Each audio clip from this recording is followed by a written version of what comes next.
tamaşaçımız yazdı ki, mənə səhv diaqnoz qoyuldu. Daha sonra biz elə bilməmişik bu çanaq ağrısıdır. Başqa bir diaqnozla, ağrı ilə mənə qiymətləndirdilər. Və sonradan məlum oldu ki, səhv diaqnozdur və mən o vaxta kimi başqa bir dərmanlar qəbul etmişəm. O da mənə əks təsirlər verib.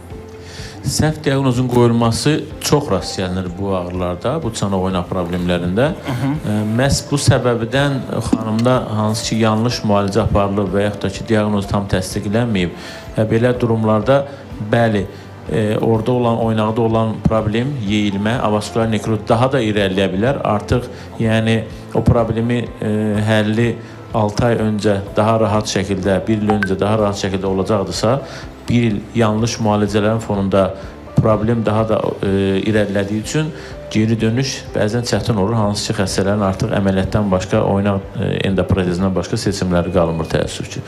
Ona görə, ümumiyyətlə, mən tövsiyə edərdim, hansı həkimə gedirlər, yesinlər, pasiyentlər bu xronik ağrılardan, ümumiyyətlə ağrıdan əziyyət çəkən, mütləq diaqnoz soruşsunlar. Mənim problemim nədir?